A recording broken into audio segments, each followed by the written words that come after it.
He was. You loved him. And you loved him. I did love him, yes. Funny enough, because you don't want a dog. I did. I know. I say. Hi. This sounds like...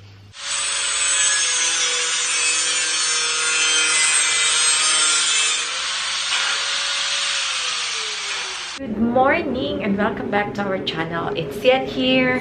And ang ganda ng morning namin. Kasi may snow pa. Ayan o. May snow. And magsa-snow pa din today.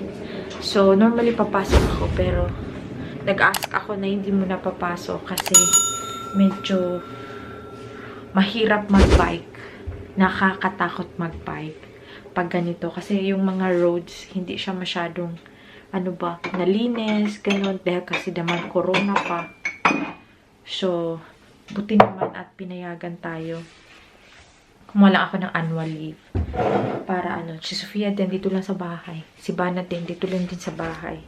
Kasi, stay safe. Stay safe, diba? Kasi nga, code orange kami.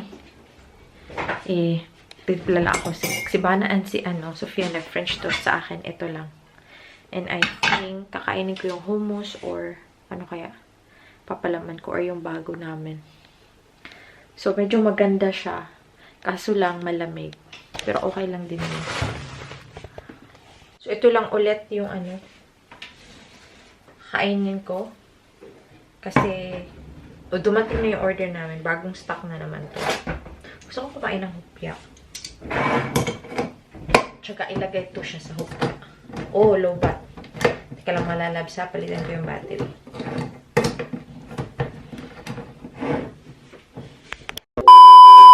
Lunchtime na naghahanda lang ako ng chicken nuggets. Luto na to.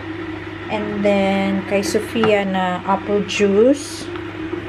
Sa amin naman ni Dada is coffee. Nahulog!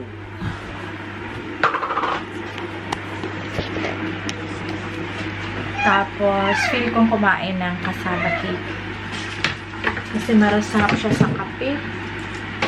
Ayan, kape or tea. O, lubat na pala. Hindi ko pa pala ito na palitan. So, ngayon, nagsisnow na naman. Buti na lang bukas free ako. Very good. So thank you very much, Sarah.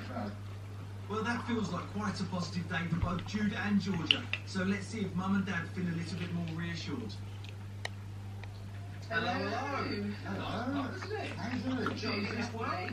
So how was the apprenticeship? Do you think that's that sort of thing something you can see yourself doing? Yeah, I can see myself doing. I like working in the outdoors, so Nice. around. I think there'll be plenty of that sort of work around you. Yeah. And dogs? How were the doggies? Well, this one was lovely, wasn't he? He was. You loved him. And you loved him. I did love him, yes. Funny enough, because you don't want a dog. I did. I know. I say. Hi. This sounds like Cute a lang really kiss. successful day. Dada. Work experience, lovely dog. Nice. Well, I'm pleased. I think it's Mama had a nice too. day and the sun's been shining. How are the chicks? Baby. It's fine na. It's done. Better than So, time to cook na mga lalabs. I'm making munggos. Ayan o. Lagay ko lang yung ating tomato.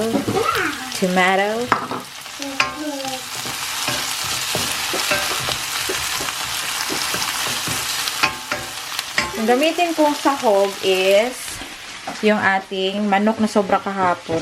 Tapos ito, i-air fry ko siya para maubos. Tsaka kay Dada, yung frozen na chili con carne. Para walang mga waste na mga pagkain. Diba? Then, nagluluto ako ng rice. Rice is life. Kasi, matagal na din sila hindi nag-rice.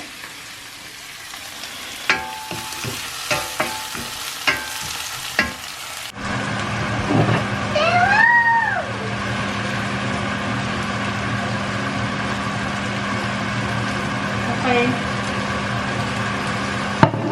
Mix it. Mix.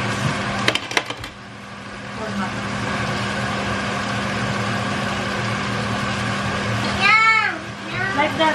Mix it properly. Mix it na.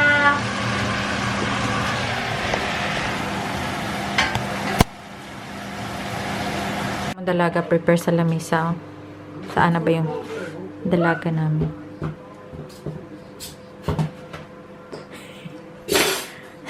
Kutsara na sa sahig.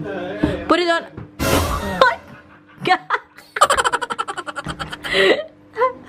Hey, knock knock. Hey. Ayan o, Pinay kaayo. And then, suka og tuyo. And then, manok. Sarap. Sophia garay, siya naubos na.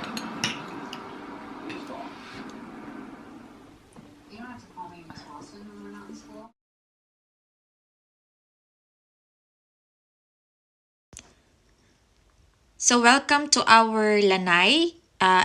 Ito yung sa likod ng bahay namin. Normally, the plan is open lang sana siya. Pero, napag-isipan namin lately na kailangan namin siyang isarado. Kasi para na din sa mga langaw, lamok, aso, pusa, sa ulan na din. So, decide kami na isarado na lang. So, dito madami pa ding yung lupa. Kailangan pa yan namin hakutin para maging pantay siya sa aming floor area. And ito naman yung view from our dining area. So, pagpasok mo, o paglabas mo ng dining is yung lanai na namin. So, ginagawa pa lang yung foundation para sa windows. Glass din yan.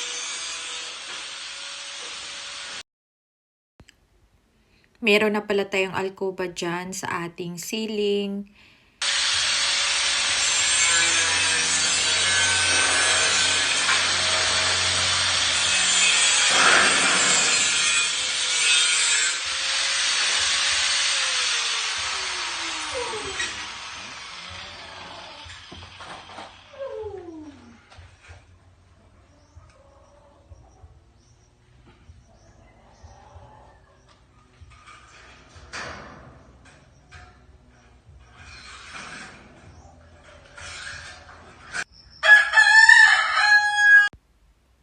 Dito naman naka-close na yung ating lanai. Medyo malapit na siyang matapos.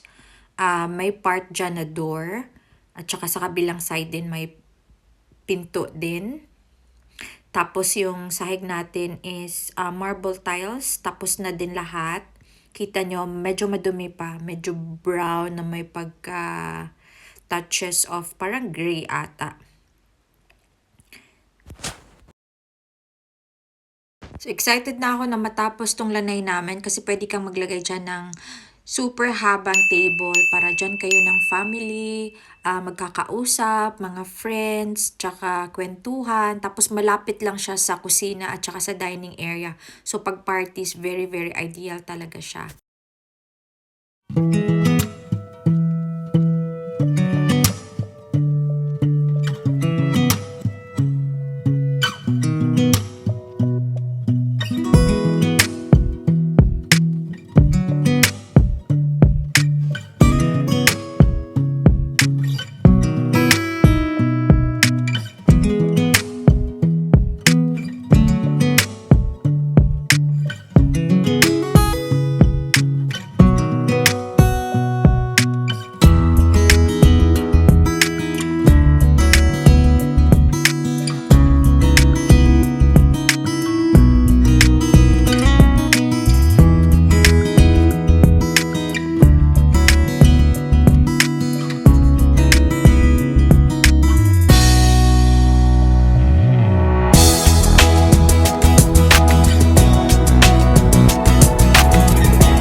갑자기 내게 나타나준 너, 난 아무 말도 할 수가 없었지.